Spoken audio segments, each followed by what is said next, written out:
And welcome to the Witching Hour, folks. Today we're going to check out another Mr. Ballen video. Now, this one I saw, the thumbnail looked really good.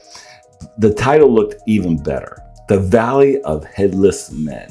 Now, in parentheses, it says anxiety warnings. That's always a good sign for storytelling, but if you're going through anxiety, it's not so much. However, for a story, that sounds fantastic. I'm on board. I'm locked in. I'm really looking forward to this. You guys been really enjoying the Mr. Ballen videos on this channel, so we'll keep up. If you guys enjoy them, we'll keep on doing them.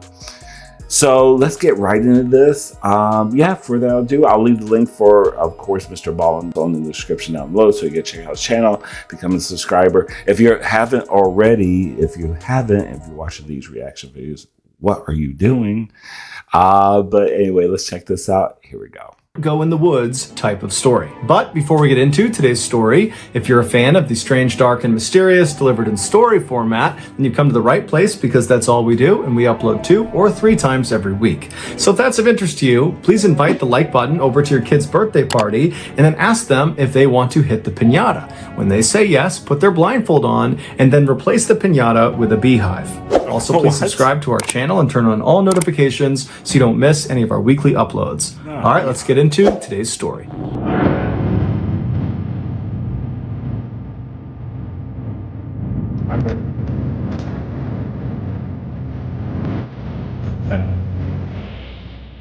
Located in the far northwestern section of Canada is the aptly named Northwest Territories. It is a massive swath of land that virtually nobody lives inside of. To make that point crystal clear, consider the following. The country of Germany has a population of 83 million people, give or take. The Northwest Territories is 4 times as large as Germany, but only has a population of about 50,000 people. In addition to being this huge and mostly unoccupied space, the Northwest Territories are almost completely wild. Think dense forests, huge mountains, massive rivers and lakes, and lots of really big animals. Even for highly experienced outdoors men and women, the Northwest Territories can be a truly hazardous place. And within this truly hazardous place, there is one part that is the most hazardous, and it's right in the middle of the Northwest Territories. And it's this 11,000 square mile stretch of just pure wilderness that's called the Nahanni Valley. In 1976, the Nahanni Valley was made into a national park. But don't let that fool you. This is not some family park that anybody can go to. There are no tourist accommodations, so there's no hotels, there's really nothing inside of it. Okay. And there are no roads that lead into this park. The only way you can get inside this valley is by plane or by boat or by very stressful and difficult overland hike. But for those who are able and willing to make the effort to get inside of this valley, you have the opportunity to explore one of the most beautiful places on the planet, because this section of the world is almost completely untouched by man. It is really nature at its purest form. However, there is a catch. This valley is said to be haunted. Over the last 10,000 years, the handful of native tribes that have attempted to settle inside of the Nahanni Valley have all either suddenly disappeared without a trace, like the Naha tribe that literally overnight just was gone, leaving behind their shelters, their food, their supplies, just gone. No one knows what happened to them. Or the tribes have abruptly fled, claiming they were being terrorized or stalked by creatures lurking in the forest, like these white demons and these large wolves they called wahilas. Now, of course, this just sounds like folklore, and it might very well be that that's all it is, folklore. But starting in the early 1900s, some very strange things started happening in the Nahanni Valley that were not folklore. These things happened, and they were horrifying. These were horrifying, real events. And they might, depending on your viewpoint, give credit to some of the theories that the native tribes people have about this valley, which is there's something evil lurking out in this forest, but we just don't know what it is. In 1904, 3 brothers, Willie, Frank, and Charlie McLeod, who all lived... Okay, hold on for a second. Hold on. Okay, just for... because I have to just give some kind of commentary on this, because this is actually fascinating. So, first of all, I was thinking when he showed a lustrous green landscape, I was thinking like when he was talking about dense wilderness that's been untouched. I was thinking snow, like it's like Antarctica for some reason. When I thought of Canada, I was thinking like the snowy, cold part of Canada. I didn't think it would be like a lush green. Okay. Aliens, maybe chupacabra, maybe. That's crazy so far. So far, that's crazy.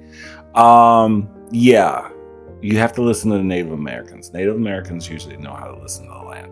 They know, what's cursed, what's not cursed. They're pretty attuned to that stuff. The white man never learns. They just never learn.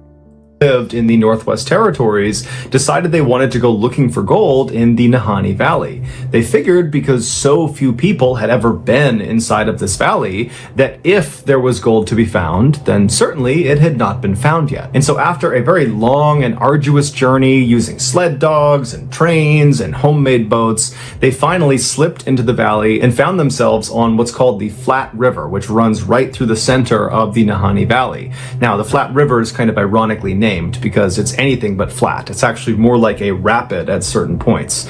But either way, the three brothers, they're on their boat, they're making their way up the Flat River, and at some point they pull off onto the riverbank and they set up camp. And then once their camp is set up, they go down to the river and they put their gold sluices in the water. A gold sluice is this long, skinny box that's usually made of wood, and it has a strainer on one side. And gold miners will put it in the water submerged, and they will kind of shovel the sediment on the bottom of the water into this little funnel, and the big stuff will get stopped by the strainer, and the dirt and the water will just kind of flow out the side. And so the idea is you can trap gold nuggets inside of this sluice. And so the three brothers, they get their sluices up and they start looking for gold, and right away they hit pay dirt. There is tons of gold in this river. And so all day, all night, they get all this gold. The next morning they do the same thing, and by the time all their containers are literally filled to the brim with gold, they decide, hey, let's go back and turn this in, get some money for it, and then come back out here. And so they pack up their tent, they pack up all their supplies, and they put everything back in their boat.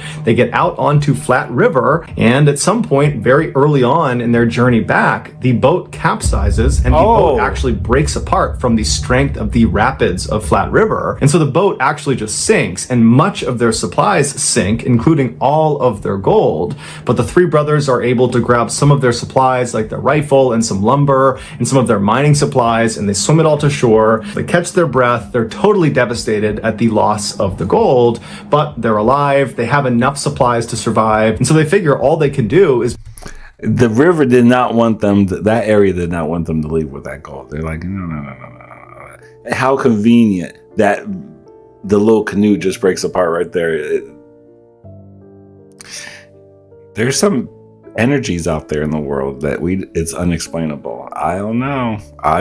It's very maybe try to go back to their original site, try to get some more gold because they did still have a sluice, and then try to get out of there and then, regroup and come back another time. And so using some of the lumber they recovered from their broken boat, and then also by cutting down some trees, they literally fashioned another boat and then hopped back on the Flat River, and they went back up to that site where they had found gold earlier. They set up their sluice, they set up their camp again, and this time they didn't find any gold. So all day, this very disappointing day that they've already lost all their gold, now they're not finding any more gold. And so that night when they went to bed, they decided that the next day they were just gonna leave. And so the next day they get up, they pack up, they hop back on the Flat River on this new boat they built, and they're able to make their way out of the valley and get back to their homes.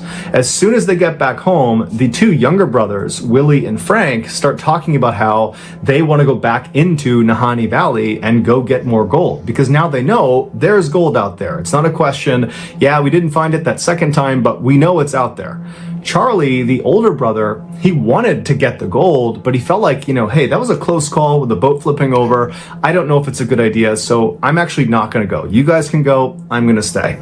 He sounds like he's smart. Yeah, he's like, you know what? Let's not get ahead of ourselves. You know what I'm saying? The younger ones are like, what their eyes are set on the prize of gold, man. That could change. Gold can change people's lives. Let me tell you, especially back in these days, even today. And so several months goes by, and Frank and Willie have been doing all this preparation for this additional trip into the valley. And finally, in 1905, they're ready. And so Willie, Frank, and a third man called Robert Weir, who was a friend of theirs, he was going to replace Charlie. The three of them, they make their way up into the valley.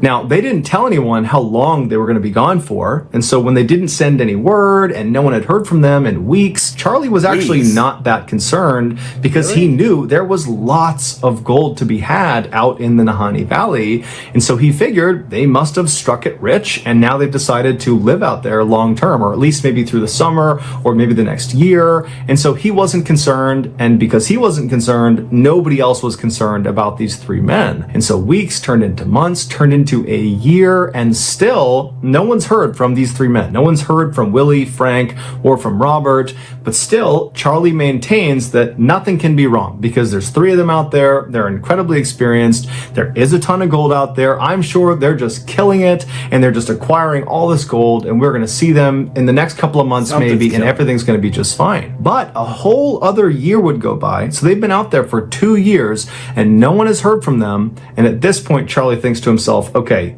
I have to go out and see if they're okay. And so he rounds up 4 other people from his town, and he mounts an expedition to head back into the Nahanni Valley to go find his 2 brothers and find Robert Weir. Charlie and his search party eventually, after yet another long and arduous journey, they get into Nahanni Valley and they get onto the Flat River. And so they start making their way upstream along Flat River. So it must have been a very treacherous journey getting through the rapids of this river. And the whole time they're scanning the left and the right side, hoping to see some sign of life. They're looking for any indication that these 3 men are out here and just fine, but they didn't see any sign of them. And so they finally made their way all the way up to the very end of Flat River, or I should say the very beginning of Flat River, where it breaks off from a much larger river called the South Nahanni River.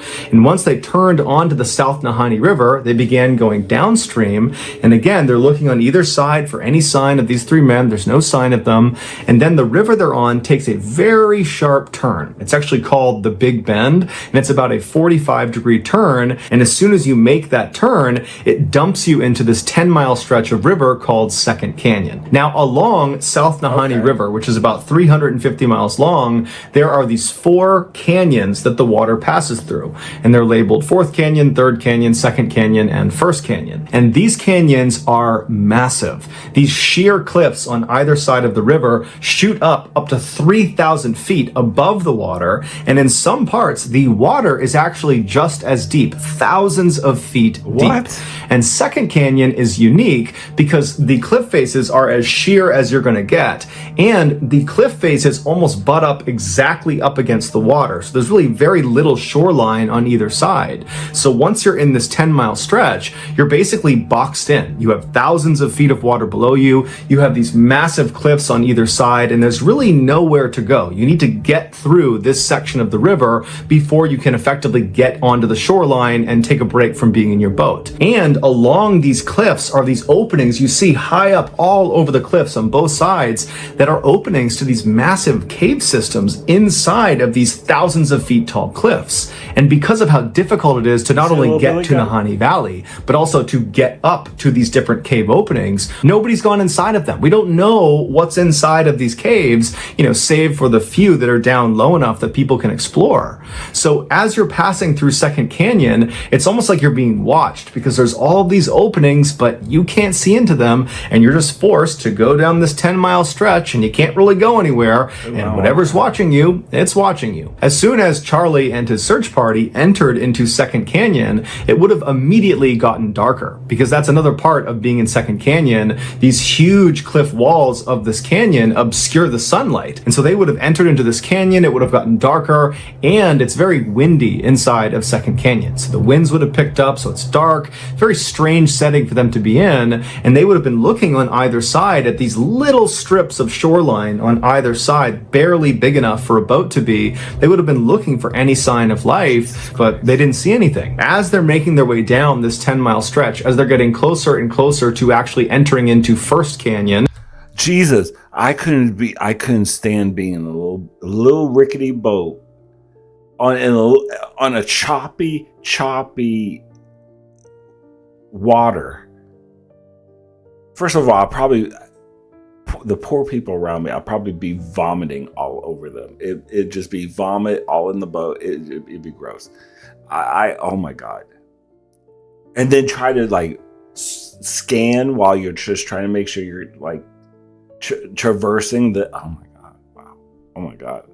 Which is the next canyon you would enter into. The sides of the river start to get slightly larger where you could actually beach a boat. There's some trees. And on the left-hand side, right before exiting Second Canyon, they notice there is actually a tent perched within some trees. And so the search party naturally goes right over to the shoreline. They hop out. But as soon as they step foot on land and they have a clearer view of this tent and what's outside of it, they notice there is a body clearly lying on the ground outside of the tent. And so Charlie and the search party, they run over, and as soon as they're up close, they can tell this body is missing its head. And they see the clothes on this body are totally charred and burned, and whoever this was, they were reaching with their right arm when they died. And right outside of the reach of their right arm was a rifle that was propped up against a tree. And so they walk around this one body, and they go around towards the backside of the tent where the opening to this tent is, and they find another body, another very badly decomposed body, and it's positioned kind of halfway in the tent and halfway out of the tent.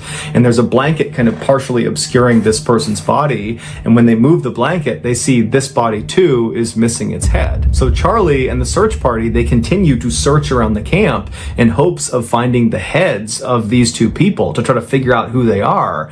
But they never find the heads. However, they do find some personal effects both in the pockets of these two bodies and then also inside the tent that would confirm these are Charlie's brothers.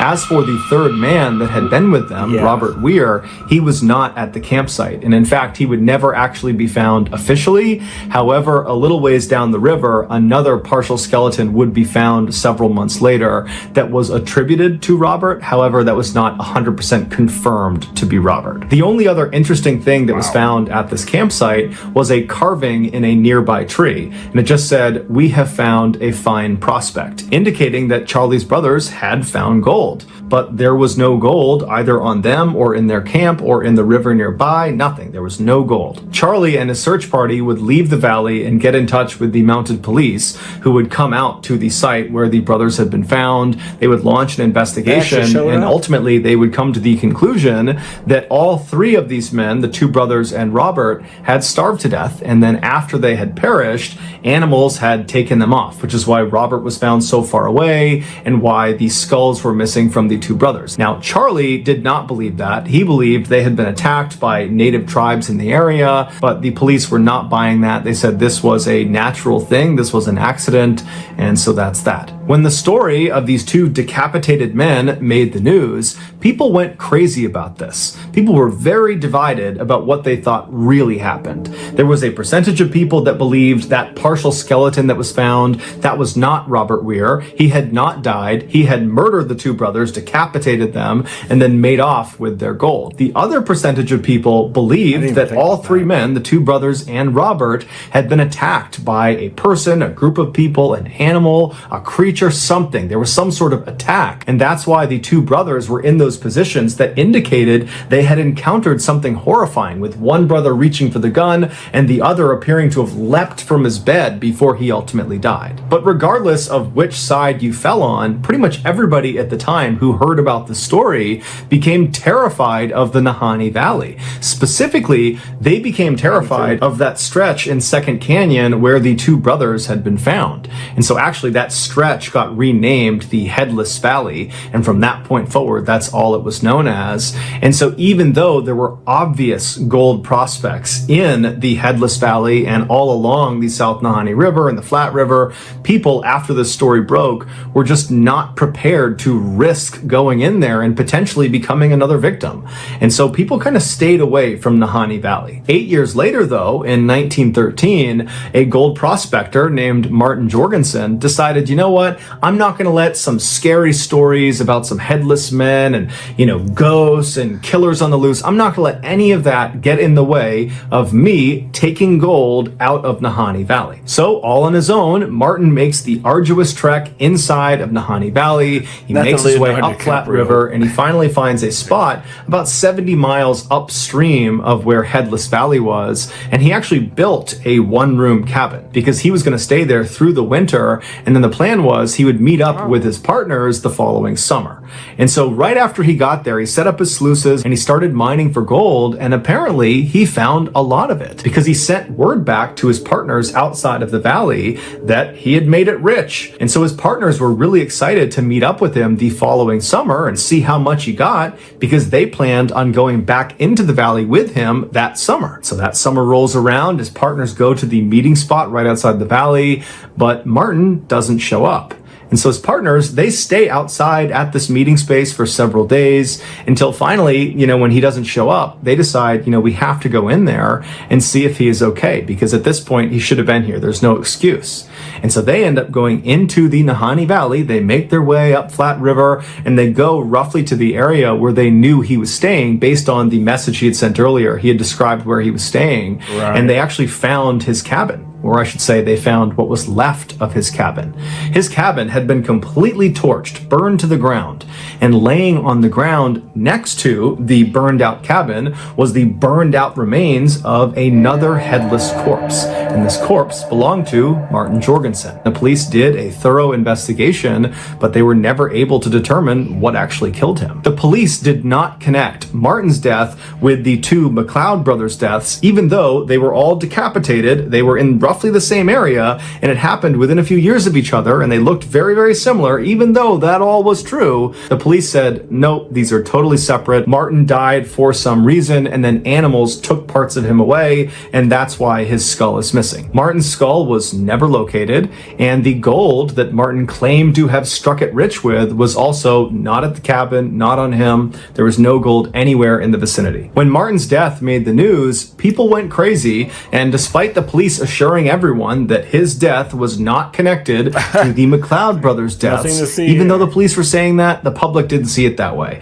It was just too easy to connect one decapitation with two other decapitations that have happened close together in a relatively short time frame, and so a lot of people assumed there must be a killer on the loose somewhere in Nahanni Valley. 7 years later, in 1921, the rumors of a killer on the loose were still alive and well when gold prospector John O'Brien and his partner decided, you know what, despite the rumors of this so-called killer or whatever's going on in the Nahanni Valley, let's go into the Nahanni Valley and try our hand. Let's try to get some gold. And so the two of them made their way into the valley, and they set up camp in Headless Valley, not far from where the McLeod brothers had been found decapitated. So they set up their camp, and they're there for a couple of days. They're doing well. They're finding gold. And then at some point, John tells his partner that he's going to go out and check all of their traps along the river, and he'll be back in about 8 or 9 days. And so his partner waits 8 or 9 days, and John doesn't come back. And a couple of days after that goes by, and now John's past due, and so the partner decides he has to go out looking for him. And so there was another gold prospector in the area, and so this partner contacted him, and the two of them went to the river and began walking upstream until they found John. And he had frozen to death, but it was very interesting the way he was positioned. He was sitting in front of this obviously previously lit campfire. He wasn't hunched over. He didn't look like he was in pain. He looked like he was just enjoying the fire. There was nothing on his face that indicated discomfort or pain or fear. He was even holding the matchbook in his hand. It was like he was just sitting there enjoying the fire when something caused him to suddenly freeze. In fact, witnesses would say John looked like he had been flash frozen, as if it had happened in a matter of seconds, because it didn't look like he had reacted properly to freezing to death. And the police, when they came out, they would say, this is odd. This is odd the way he's positioned, but ultimately he died because he froze to death, and so there's no foul play here, and so no further investigation is needed. I'm surprised they didn't blame it on animals once again, because he kept his head on this one. He froze. It's like he flash froze. What? Like a bird's eye dish? Holy shit. 5 years later, in 1926, a hunting party that included a young woman named Annie Lafferty was camping out along the Flat River inside of Headless Valley. And so that night, they're all kind of joking around the fire, and then at some point they decide to all go to sleep. And then the next day, when everybody gets up, Annie is no longer in camp. and there's no sign of where she went. And so they begin by yelling out and walking around the immediate vicinity to see maybe if she stepped away for a minute, but Annie's just gone and no one knows where she went. And so the hunting party spends the rest of the day looking for Annie, but there's no sign of her. They ultimately leave the valley. They tell police. Police come out. There's this huge search, but Annie's never found. Several months later, a man named Charlie, who happened to have been out near Flat River, near this hunting party when they were out there, but Charlie himself was not in the hunting party. He didn't know Annie. He was just in the vicinity. He overheard someone talking about a member of that hunting party, specifically a woman, going missing. And when he heard that, he knew he had to tell police what he had seen that night out near Flat River. So he goes to police and he explains that that night when he knew there was this hunting party over there, he could hear them, he knew they were over there. He said at some point he went to bed and then he woke up when he heard the sound of rocks falling into the river in front of him. He was sleeping along the river's edge. So he sits up and he looks out across the river. It's totally dark, but there's some moonlight, and he's kind of looking around wondering what's causing the sound, but he can't see it, and then he hears it again, and he can tell it's off to his left. And these are not huge rocks. These are like medium to small size rocks, like rocks you could just pick up and throw. And so he's looking, and all of a sudden he sees, maybe a couple hundred yards away through some sparse trees, he sees a naked woman, a white naked woman, running on all fours up this mountainside. And as she's running up the mountainside, her feet and her hands are knocking little rocks into the river down below. She's right on the edge of this cliff.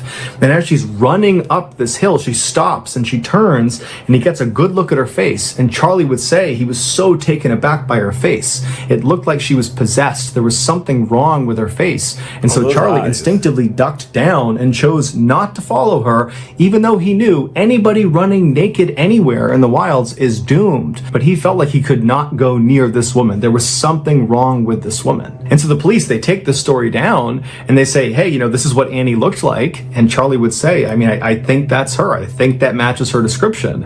And so universally, it's believed this woman galloping up this hillside in the middle of the night naked was Annie. The police ultimately would not investigate Annie's disappearance any further because at the time Charlie was telling them this piece of information, she'd already been gone for months, and the assumption was she was dead. 4 years later, in 1931, another gold prospector decides to try their luck in Headless Valley. A man named Phil Powers. He makes his way into the valley. He finds a spot off of Flat River. He builds a cabin, and then shortly thereafter, his cabin burns to the ground with him inside of it. That's not funny. I'm not laughing. It's just the coincidence of all these birds.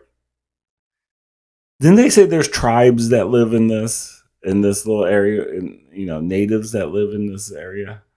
That's a possibility. That I could see that.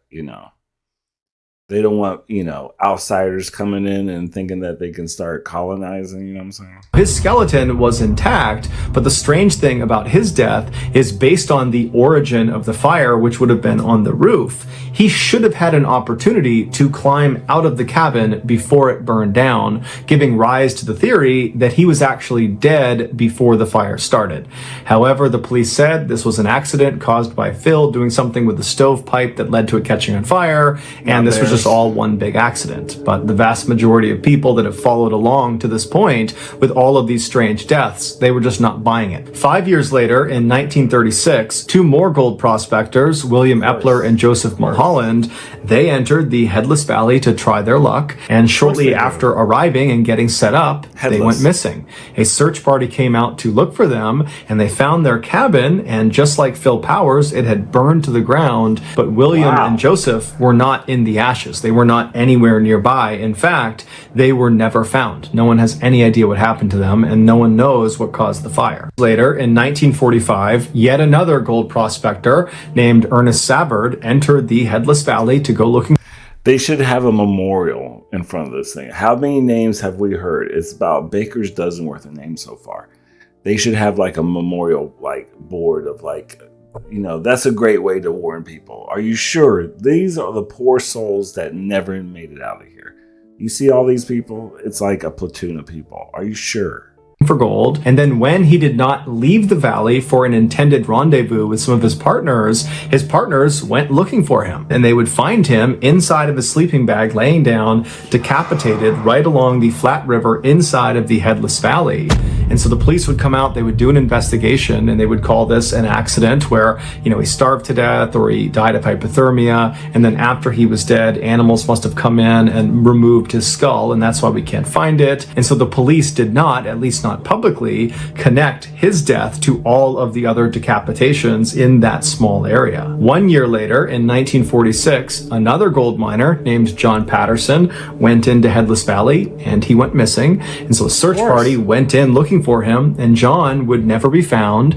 But on one of the last nights that the search party was in the Headless Valley, they were camping out near Flat River, some native tribes people came into their camp, and they warned them about some white figures that were walking around the valley that night. They're down near the river, they're out in the forest, they're kind of all around here, and so you really need to be careful. You don't want them to see you. And then these tribes people just left.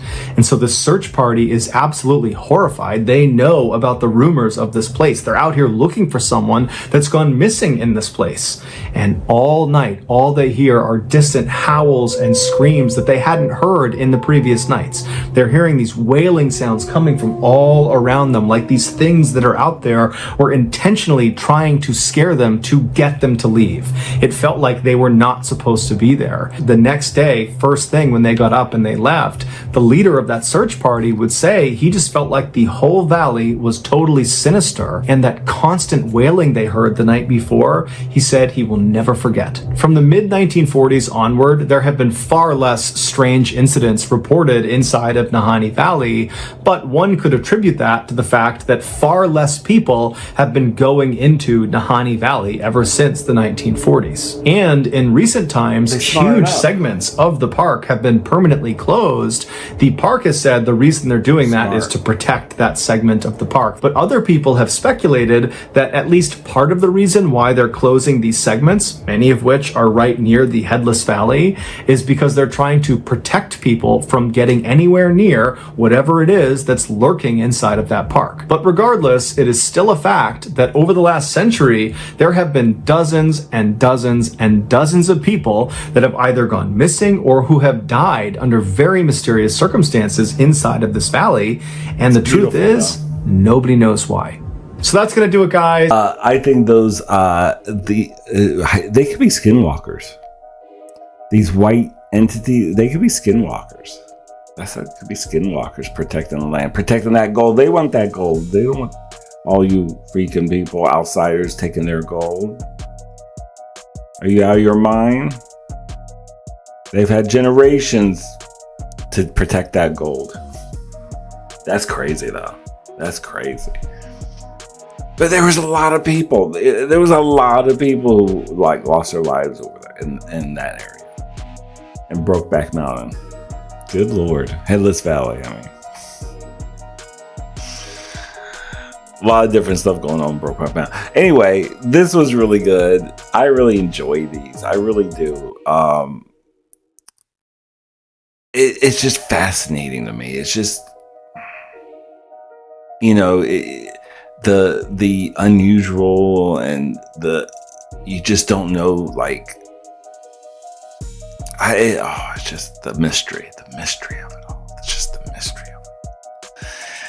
I hope you guys enjoyed this. I did. And let me know if you enjoyed this too, and we can react to it, and give me suggestions if you want to for me to react to a little bit more Mr. Ballen. And talk to you later. Love, peace, and grease, and bye.